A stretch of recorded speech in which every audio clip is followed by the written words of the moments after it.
నమస్తే అండి. ఈరోజు మనం అక్షయ తృతీయ విశిష్టత మరియు సింహాచలం సింహాద్రి అప్పన్న చందనోత్సవం విశిష్టత తెలుసుకుందాం.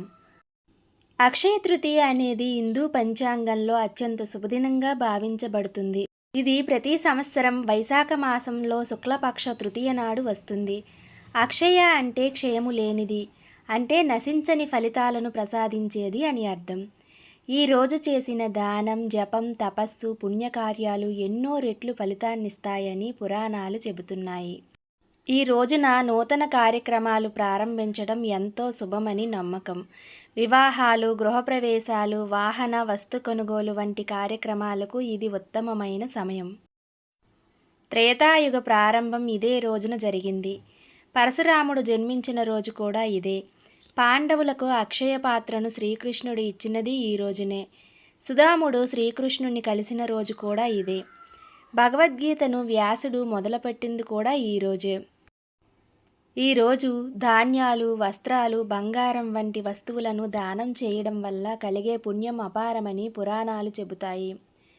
ఈరోజు బంగారాన్ని కొనుగోలు చేస్తే అది శ్రేయస్సని, ఐశ్వర్యాన్ని తెచ్చిపెడుతుందని విశ్వాసం. ఈ రోజున లక్ష్మీదేవిని పూజించడం వలన ఆస్తి, సిరి సంపదలు వృద్ధి జరుగుతాయి.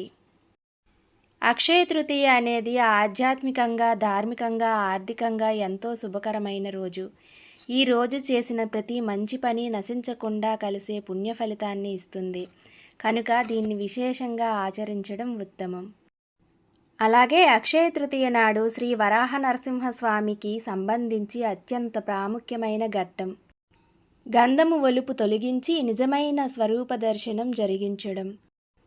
సంవత్సరమంతా స్వామివారిపై చందనాన్ని పూతగా వేసి ఉంచుతారు. ఇది స్వామి ఉగ్రమూర్తిగా ఉండటం వల్ల చందనం వేడిని శాంతిపరిచే స్వభావం కలిగి ఉండటంతో ఉగ్రాన్ని మృదుపరిచే భావనతో గంధం పూత ఉంటుంది. ప్రహ్లాదుడిని రక్షించడానికి నరసింహుడు అవతరించిన సందర్భం స్వామి ఉగ్రరూపంలో ఉండటాన్ని గుర్తు చేస్తూ ఈ గంధపూత వ్యవహారం ప్రారంభమైందని పురాణాలు చెబుతాయి. సంవత్సరమంతా స్వామివారికి చందనపు లేపనంతో కవచం వేసి ఉంచుతారు. ఈ గంధ పరిమళంతో స్వామి రూపం కనబడదు. స్వామిని నిద్రస్థితిలో ఉండే వరాహ నృసింహ స్వరూపంగా పూజిస్తారు. అక్షయ తృతీయ గంధం తీయబడే ఏకైక రోజు. ఈ రోజునే ఆ గంధాన్ని స్వామి విగ్రహం నుంచి తొలగించి స్వామివారి నిజరూపాన్ని భక్తులు దర్శించుకోగలుగుతారు. ఇది సంవత్సరంలో ఒకే ఒక్కసారి జరుగుతుంది. అందుకే దీనిని నిజరూప దర్శనం అని కూడా అంటారు. ఈ గంధాన్ని పునరాయించిన తర్వాత భక్తులకి గంధాన్ని ప్రసాదంగా పంపిణీ చేస్తారు. ఆ గంధానికి విశేషమైన పవిత్రత ఉంటుంది. దీన్ని గృహాల వద్ద నిల్వ ఉంచుకుంటే ఆరోగ్యం, శుభం, ఐశ్వర్యం కలుగుతాయని నమ్మకం.